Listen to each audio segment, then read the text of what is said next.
My best friend wanted me out of the picture so she and my husband could play happy family with my daughter. Now, she's having the hardest time of her life. My husband and I have been together since we were young teenagers. My best friend came a few years later. At first, she didn't like my husband. She said that he was clingy and tried to insert himself into our friendship. She said that she was civil to him because he was my romantic partner. Over the last few years, we have been hanging out a lot more. She comes over for a few drinks, and we go to movies and even visit local attractions together. We all three have a good time, and my husband does try to make nights for just the two of us often, too. However, last year my husband and I found out we were expecting a child together. My life changed and I had become more busy getting myself ready for motherhood. My best friend saw me less and less and we couldn't talk as much. That's when our dynamic changed. Recently I applied to school and am currently in college trying to get a law degree. I've been super busy. One day my husband gets a text, and it's from my best friend. She asks if they can talk, as she is upset. He took the phone call with me protesting and a few minutes later said, "Sandra, we need to go get Carla. Her father is picking a fight with her." I got upset as we were watching a movie together and I had just gotten the baby down for bed.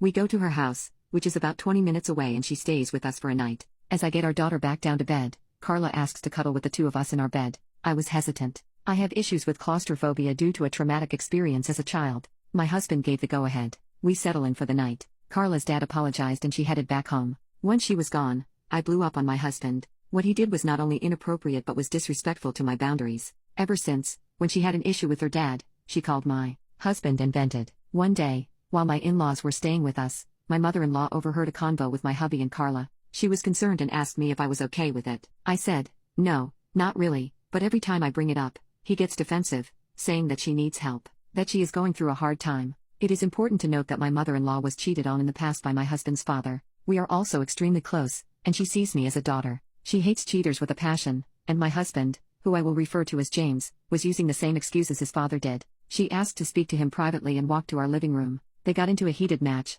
and James apologized to me. He said he didn't know that it was hurting me and causing issues in our marriage. I asked him, how would he feel if I had asked him if another man could sleep in the bed with us? He deflated and tried to say, "It's different." His stepfather spoke up and said, "It is the same. You're uncomfortable with it. So is she. Quit with the excuses." Once the dust settled, my husband truly apologized to me for his actions and said he would do better. I kissed him and that was that. However, lately, Carla has been calling him 3 to 8 times a day. She says it's because she is bored and has no one else to talk to. I snap. I call him out over the nonchalance about the situation, how he answers when she calls, and how it makes me feel like a third wheel in my marriage. His response? "She's just lonely. You're letting it get to you." That night I slept in the living room. I'm starting to suspect that she is trying to monopolize his time. She calls him for over an hour each time he calls. They talk. She complains about her life, etc., almost like she is his girlfriend or something. Update: James and I are getting a divorce. Carla is no longer a friend to me or our mutuals. They are indeed having an affair. They used the ruse that he was helping her through emotional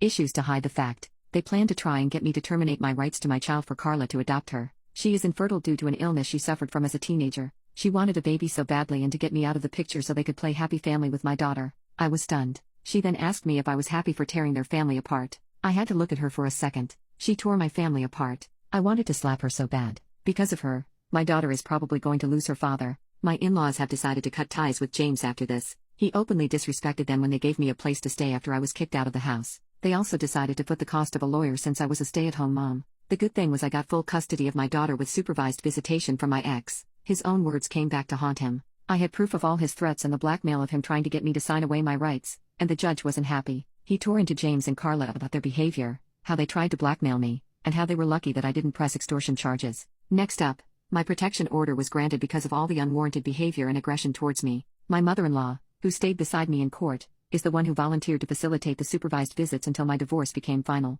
If Carla and James try to contact me again, unless it is strictly about our daughter, then they both will go to jail. Lastly, after court, James said something that broke my heart about our daughter. If he can't have primary custody, he will petition to terminate his rights. After we thought everything was through, my soon-to-be ex-husband has been hospitalized. Carla called me crying despite the order. James tried to commit suicide and she found him just in time. He tried to overdose on his prescriptions and now he is in the hospital. The doctors don't know how long he will be there.